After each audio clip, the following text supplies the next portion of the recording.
Υπάρχουν λέξεις που όταν τις προφέρεις φαίνεται σαν κάτι αρχαίο να ξυπνά. Μία από αυτές είναι η λέξη Λεμουρία. Μία ήπειρος που δεν θα βρείτε στους σύγχρονους χάρτες. Ένας πολιτισμός που δεν θα διαβάσετε στα βιβλία της ιστορίας. Κι όμως, κάποιοι ορκίζονται πως υπήρξε. Και όχι απλώς υπήρξε, αλλά αποτέλεσε την κοιτίδα της ανθρωπότητας, πολύ πριν την Ατλαντίδα, πολύ πριν τις γνωστές μυθολογίες, πολύ πριν το χρόνο όπως το μετράμε. Η Λεμουρία δεν είναι απλώς ένας χαμένος κόσμος. Είναι ένα ένιγμα. Ένας αντίλαλος από μια εποχή που ίσως ποτέ δεν υπήρξε, ή ίσως δεν σταμάτησε ποτέ να υπάρχει. Αλλά ας πάμε στην αρχή. Στο σημείο που γεννήθηκε ο μύθος. Το έτος είναι 1864. Ο Βρετανός ζωολόγος Φίλιπ Κλάτερ μελετά τη γεωγραφική κατανομή ενός περίεργου πλάσματος, του Λεμούριου, ενός μικρού πρωτεύοντος ζώου που ζει αποκλειστικά στη Μαδαγασκάρη και σε μερικές περιοχές της Ινδίας. Ο Κλάτερ παρατηρεί κάτι ανεξήγητο. Πώς είναι δυνατόν αυτά τα ζώα να υπάρχουν σε τόσο μακρινές περιοχές αλλά όχι ενδιάμεσα, στην Αφρική ή τη Μέση Ανατολή, που είναι η γέφυρα που ενώνει αυτές τις δύο περιοχές. Η απάντησή του ήταν τολμηρή. Υποθέτει την ύπαρξη μιας χαμένης ξηράς στον Ινδικό ωκεανό, μιας υπήρου που εξαφανίστηκε στον χρόνο. Την ονομάζει Λεμουρία από το όνομα των Λεμούριων. Ήταν απλώς μια επιστημονική υπόθεση. Κι όμως, η σπίθα είχε ανάψει. Και τότε, όπως συμβαίνει πάντα με τις μεγάλες ιδέες, κάτι απροσδόκητο συνέβη. Η Λεμουρία πέρασε από την επιστήμη στο μυστήριο. Στο δεύτερο μισό του 19ου αιώνα, μια γυναίκα με παγκόσμια επίδραση αναλαμβάνει να δώσει στη Λεμουρία τη μορφή που θα της έδινε αιώνια ζωή στο συλλογικό ασυνείδητο. Το όνομά της, Ελένα Μπλαβάτσκι.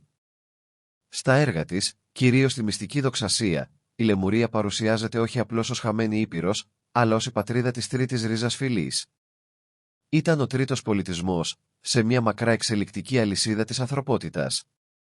Οι Λεμούριοι, σύμφωνα με την Μπλαβάτσκι, δεν ήταν όπως εμείς. Είχαν σώματα αιθέρια ή μη διαφανή. Δεν ήταν καν ξεκάθαρα άνδρες ή γυναίκες, ήταν ανδρόγυνα, όντα της ενότητας. Επικοινωνούσαν με τηλεπάθεια, δεν μιλούσαν με λόγια. Δεν χρησιμοποιούσαν τεχνολογία με τον τρόπο που τη γνωρίζουμε σήμερα, οι δυνάμεις τους ήταν εσωτερικές, ψυχικές, πνευματικές. Ζούσαν σε μια ήπειρο γεμάτη φως, τροπικά δάση, ενεργειακούς ναούς και ιερές πηγές. Ο κόσμος τους ήταν ένας τόπος ισορροπίας, όπου η ύλη δεν είχε ακόμα θριαμβεύσει πάνω στο πνεύμα. Αλλά όπως όλοι οι μεγάλοι πολιτισμοί, έτσι και αυτός είχε το τέλος του.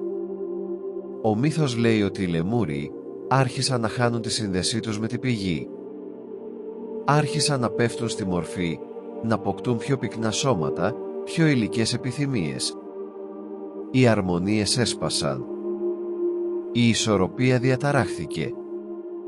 Η τεχνογνωσία τους, που κάποτε χρησιμεύε για θεραπεία και σύνδεση με το θείο, άρχισε να χρησιμοποιείται για έλεγχο. Το φως σκοτείνιασε.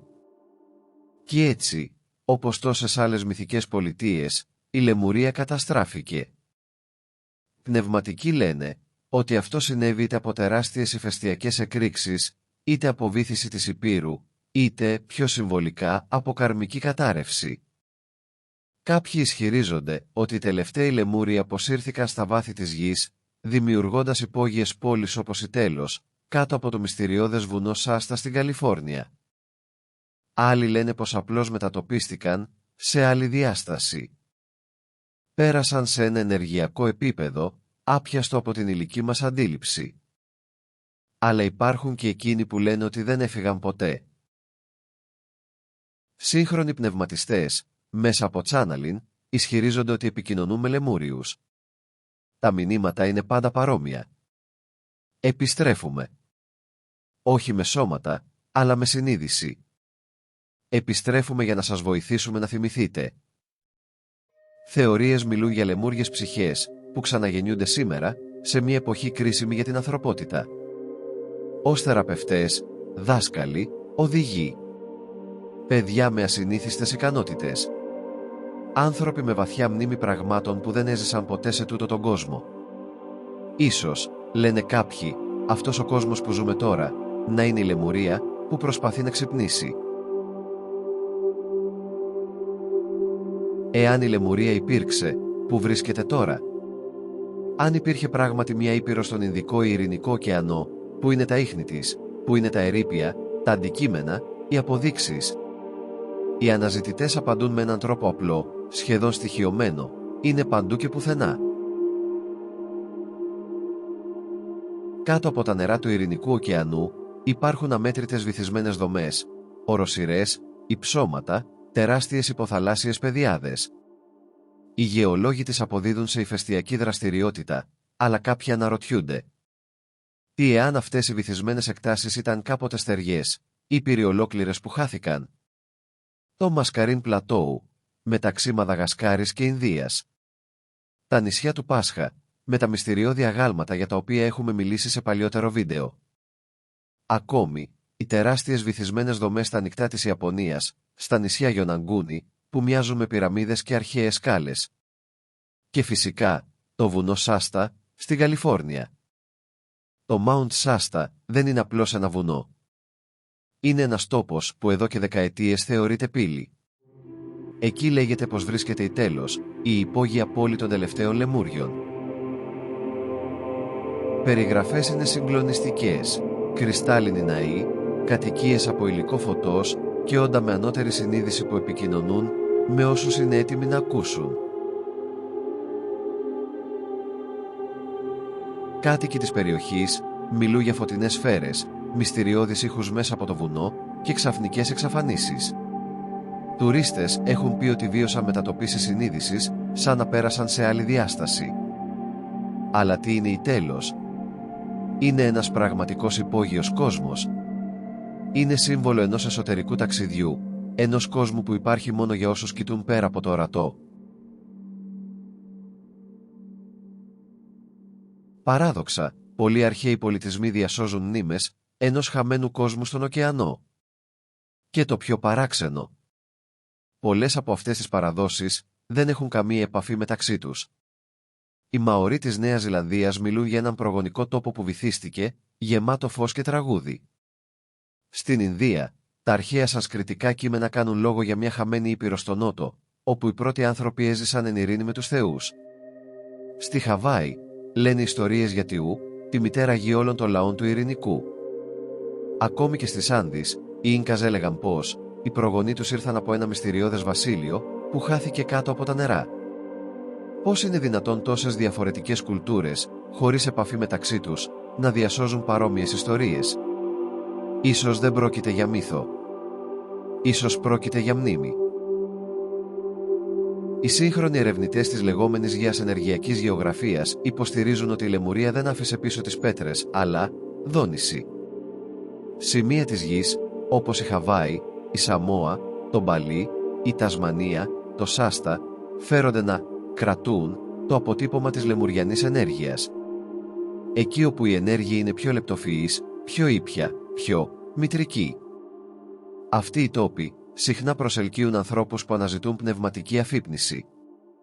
Δεν είναι τυχαίο ότι εκεί βρίσκονται κοινότητες διαλογισμού, ενεργειακής θεραπείας και αρχαίων τελετών. Μερικοί λένε πως η Λεμουρία δεν ήταν γεωγραφική, αλλά συνειδησιακή ήπειρος. Ένα πεδίο ύπαρξης, όχι απλώς ένα μέρος.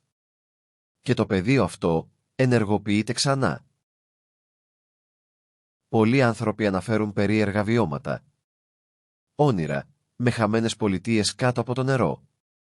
Ανεξήγητη έλξη σε συγκεκριμένα σημεία της γης. Μνήμη γεγονότων που δεν έχουν ζήσει, εικόνες από ιερές τελετές, κρυσταλλικά παλάτια ή πια όντα γεμάτα φως. Κάποιοι θεραπευτές λένε ότι αυτά είναι λεμουριανοί κώδικες μνήμης.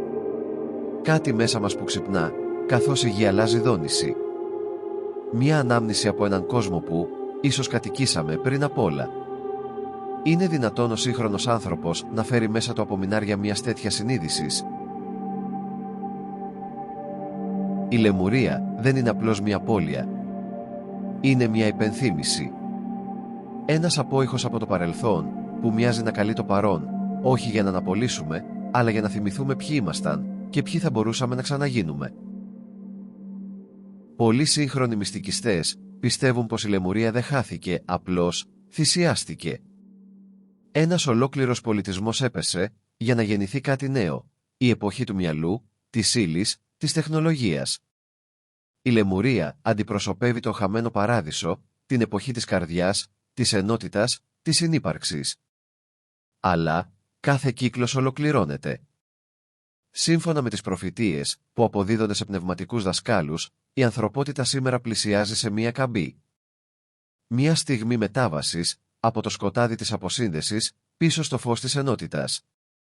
Εκεί που ο άνθρωπος δεν κυριαρχεί στη φύση, αλλά συνεργάζεται με αυτήν. Και η Λεμουρία, λένε, επιστρέφει, όχι ως Ήπειρος, αλλά ως συνείδηση.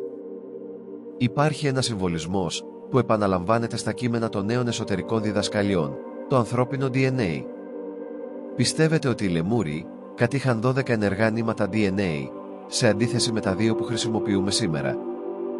Αυτή η εικόνα, αν και δεν είναι επιστημονικά αποδεκτή, χρησιμοποιείται μεταφορικά για να περιγράψει ανθρώπους σε πλήρη συνειδητότητα, δηλαδή με πρόσβαση στη διαίσθηση, στην ενότητα με τους άλλους, στην εσωτερική του σοφία και στην αληθινή μνήμη του ποιοι είναι. Μήπως, λοιπόν, οι ιστορίες για τη Λεμουρία δεν είναι φαντασιώσεις, αλλά αναμνήσεις από μια εποχή όπου ο άνθρωπος ήταν ολόκληρος? Η Λεμουρία περιγράφεται ως μια κοινωνία χωρίς πολέμους, χωρίς φθόνο, χωρίς κυριαρχία. Ένας κόσμος όπου η τεχνολογία βασιζόταν στην ενέργεια της σκέψης και στη συνεργασία με τα στοιχεία της φύσης. Η γνώση μεταδιδόταν τηλεπαθητικά και η σοφία δεν ήταν προνόμιο κάποιων λίγων, αλλά φυσικό δικαίωμα όλων. Η ύλη υπάκουε στο πνεύμα και οι ανάγκες δεν γεννούσαν απληστία, αλλά μοίρασμα. Ένας κόσμος που πολλοί σήμερα θα χαρακτήριζαν ουτοπικό. Αλλά το ερώτημα δεν είναι αν υπήρξε. Το ερώτημα είναι: θα μπορούσε να υπάρξει ξανά? Συχνά γίνεται σύγκριση μεταξύ Λεμουρίας και Ατλαντίδας. Λέγεται ότι οι δύο πολιτισμοί συνυπήρξαν κάποτε, αλλά ήταν αντίθετοι στις αξίες τους. Η Ατλαντίδα επικέντρωσε την προσοχή της στην εξωτερική δύναμη, στην τεχνολογία, στη γνώση για κατάκτηση. Η Λεμουρία καλλιέργησε την εσωτερική σοφία, την ενσυναίσθηση, την πνευματικότητα. Όταν οι δύο πολιτισμοί συγκρούστηκαν, λένε οι μύθοι, ήταν η ισορροπία που χάθηκε. Και τότε ήρθαν οι κατακλυσμοί, οι βυθίσεις, οι λύθοι. Η σημερινή ανθρωπότητα φαίνεται να βρίσκεται, ξανά, σε παρόμοια συγκρουσιακή φάση. Κι ίσως γι' αυτό το όνομα Λεμουρία επανέρχεται όλο και πιο συχνά στα χείλη όσο νιώθουν ότι κάτι λείπει. Για κάποιους, η αναζήτηση της Λεμουρίας δεν είναι γεωγραφική, ούτε ιστορική. Είναι υπαρξιακή. Η Λεμουρία συμβολίζει αυτό που ξεχάσαμε. Τη σύνδεσή μας με τον πλανήτη. Τη δύναμη του ονείρου. Τη γλώσσα της καρδιάς. Την αγνότητα της πρόθεσης. Στον θόρυβο του σύγχρονου κόσμου, ίσως η Λεμουρία να είναι ένας εσωτερικός φάρος. Ένας αρχαίος χτύπος που ακόμα πάλεται μέσα μας, περιμένοντας να συντονιστούμε ξανά. Ίσως ποτέ να μην βρούμε πέτρες, ναούς ιερά της Λεμουρίας. Ίσως γιατί αυτά τα ιερά δεν ήταν από πέτρα. Ήταν από πρόθεση, ενέργεια, συνείδηση. Κι όμως κάποιες νύχτες, όταν η θάλασσα σωπαίνει και ο άνεμος αλλάζει κατεύθυνση, κάποιοι ισχυρίζονται πως ακούγεται ένας αρχαίος ψίθυρος κάτω από τα κύματα. Ένας ψίθυρος που λέει: «Δεν χαθήκαμε. Κοιμάστε. Ξυπνήστε». Η Λεμουρία δεν είναι παρελθόν. Είναι κάλεσμα. Εσύ θα το ακούσεις. Κάνε εγγραφή στο κανάλι για περισσότερα βίντεο.